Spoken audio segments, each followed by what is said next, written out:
What's it like to cut meat and fish completely out of your diet?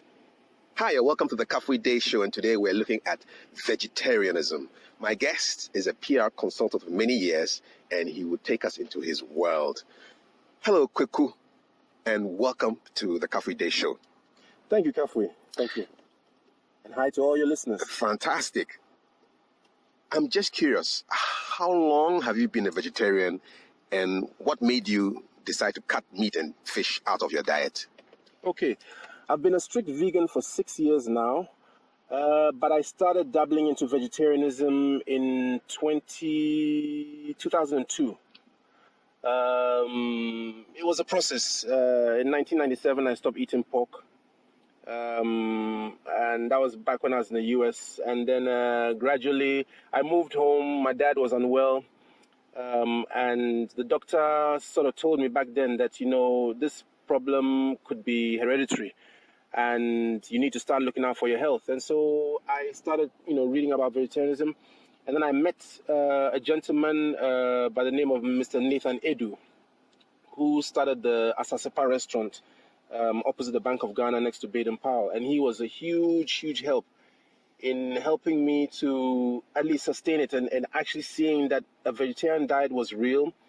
A vegetarian diet was something that was sustainable, because most people wonder, what do vegetarians eat? And I was one of them before. But like I said, for 6 years now, I've been on no fish, no meat, no chicken, no eggs, no milk from an animal. So just a fully plant-based diet. I'm just thinking, wow. And I'm sure a lot of people are thinking, man, I can't do without my fish or my meat. But let's back it up a bit. What is the difference between a vegan and a vegetarian? Because you use those two terms. Okay. Well, a vegetarian, actually, the idea was to have, plant-based diet. But there are some vegetarians who consider themselves still vegetarian and they consume eggs and milk. And a vegan is somebody who is strictly only plant-based diet, so no animal products. So a strict vegan is not going to take milk from a cow or cheese or eggs, just strictly plant-based. But we do eat, we have our alternatives. For instance, when I drink milk, I make my own coconut milk, just to blend the coconut with the flesh and the meat and drain the milk in a sieve, and you have fresh coconut milk. You can buy 4 coconuts. My recipe is every 4 days, 3 days, 4 fresh green coconuts and 1 of the small brown coconuts. Crack them, put them in a blender, and sieve it, and there you have your milk for about 3 days in the fridge. Keep it in a nice glass bottle, and it will stay good. You eat it with your cornflakes or in your oats or in a smoothie, but it's essentially your milk, and it's only that it's from a plant. Okay, so a vegetarian will cut out meat and fish, but may eat eggs and drink milk. Yeah, there are some. And a vegan would not do any of that stuff. Will not do any of that. So they have what they call like ovo vegetarians, that are vegetarians who eat eggs. They are lacto vegetarians. They are vegetarians who still drink milk.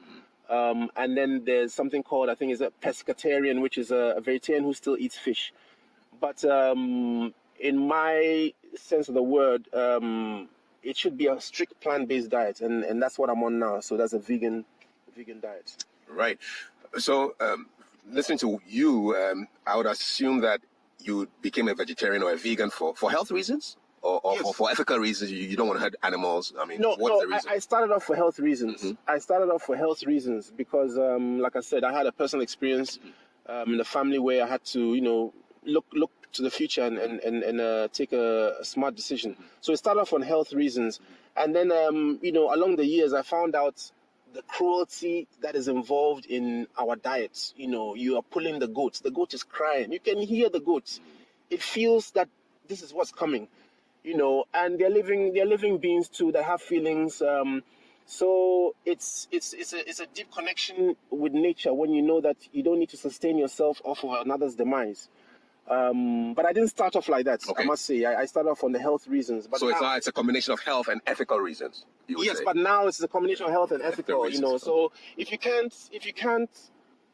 lift a knife to cut a chicken's neck, you can never harm a human being. So I think it's a nice principle to live on. And it would be nice that more youth grew up knowing that, because the world would be a better place. Now the need to be vegetarian is now not only on the ethical grounds of animal cruelty or the health reasons, but even what the planet needs. You see, right now we have huge challenges with things like climate change, and if you look at the meat industry consumes so much water, so much energy. It's highly input inefficient. So I forget the figure, but you'll be surprised the amount of gallons of water it takes to produce like 1 kilo of beef. So we put less pressure on the planet. We put less pressure on the planet. Okay. You see all the Amazon burning down is because they have to clear, this virgin rainforest so we can plant acres and acres of animal feed, to plant grass for cows to eat. Yeah. And then those cows in turn give more methane into the atmosphere and so on and so forth. So the most sustainable diet for the planet in itself is one of a vegetarian. All right. I'm curious now, what do you eat? What's a regular day? What do you eat in the morning? What do you eat in the afternoon? What do you eat in the evening? Okay. Well, I live in Ghana, and so I eat Ghanaian food. And you'd be surprised that a lot of the Ghanaian food that we eat is vegetarian up to the point where you add the fish and the meat. So give me an example. So, for instance, palava sauce. Palava sauce is kontomire, which is the spinach, and we eat it with mushrooms. You still use the same palm oil, the same garlic, the same onions, the same dawa dawa for taste. Prekese, egusi. This is all plant-based. The only thing missing is some dried fish and meat. But when you taste it, you smell your fingers after dawa dawa, you think that there was fish in it. So it's everything minus the fish and the meat. Everything minus the kobe and the momoni. How about breakfast, man? How about breakfast? Breakfast, something like cocoa is millet, and you have your coconut milk, or you have bread, anything that's wheat-based, rice pudding. There's, things like kose. Kose is vegetarian. Actually, if you take kose and you put it inside bread and you slice a tomato and put a piece of lettuce and a small dressing, that's like a vegetarian burger, because the kose, which is this bean fritter, is plant-based. We eat pancakes. We eat for breakfast sometimes wache, and the wache will be plant-based shito. So we eat most things that Ghanaians eat. If I'm eating like nkatinkwan, which is the peanut soup, it will be nkatinkwan the same way we prepare it, only that there'll be no fish and meat in it. But you'll use the same peanut base, the same garlic, same spices, pepper, ginger, prekese, dawa dawa. But I just won't put in the kobe. I won't put in any cow leg or any of that stuff, or chicken back. So no bones to deal with. Nothing with eyes. Nothing that has a mama. Now I've read that vegetarians are at risk of being deficient in certain vitamins, so you need to take some supplements to boost your diet, because that protein that is lacking can cause havoc to your body. Right. Well, if it comes to protein, vegetarians get lots of protein, because protein in beans, actually, and every single living cell, the structure of a cell has protein in it. So every cell has protein in it. Actually, the cow that eats the grass gets its protein from the grass before it produces the milk that you consume. It gets all its protein from grass. So does an elephant, so does a horse and a giraffe and a gorilla.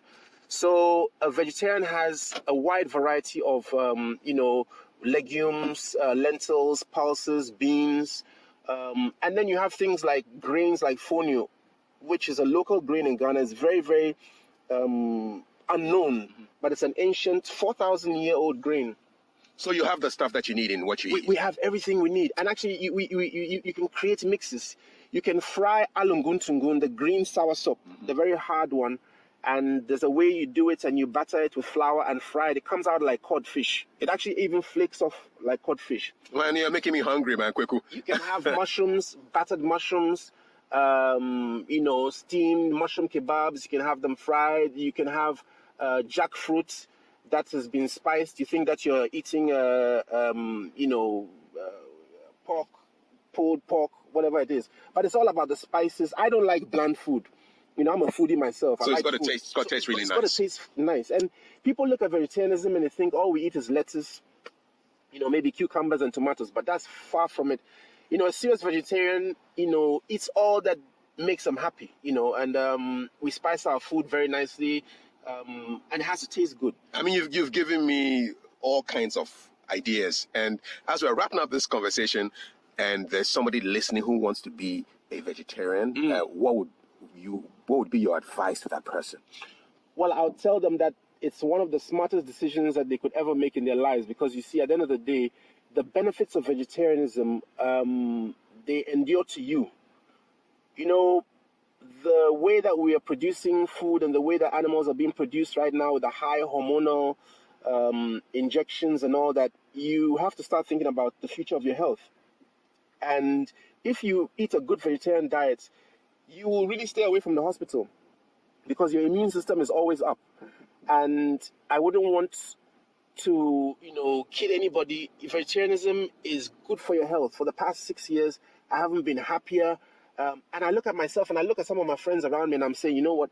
I'm very, very glad I took that decision 6 years ago, because a lot of my friends have big pot bellies. A lot of my friends, they can't run up at the steps. And I'm very happy that, I took that decision. So if you're thinking about living beyond 60, 70, 80, start thinking about your health and start consuming more plant-based food. The human body uses organic vegetables, fruits, legumes to heal itself. So if you are not putting in organic food into your body, you can't expect the maximum output. And, there's a whole long story about what happens when you consume meat and what happens to meat when it decomposes in the body. Because all the animals that consume meat, the lion, the tiger, the hyena, the dog, you look at their structure of their internal organs and they have very short intestines. Whereas you look at the intestines of a human being, they can stretch across a tennis court. They're very, very long. That means that when you consume meat stays in the human body for way longer than it stays in the system of a lion or a dog or a cat. And so the same way you see a sausage that's been left on the table from Friday and you see it on Monday, the same way it starts decaying and the worms, that's the same story happening in your stomach. And you can imagine, in the morning you have one piece of meat, in the afternoon you have another meat dish, in the evening you have another meat dish. Your stomach is like a bag. You can imagine what is going on in that one bag with all this decay.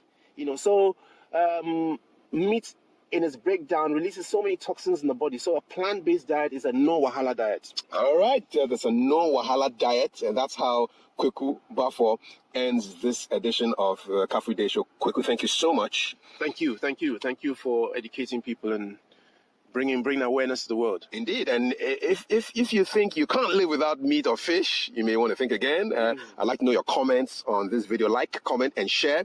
Until the next time, watch out for another exciting edition of the Kafui Dey Show. Bye for now.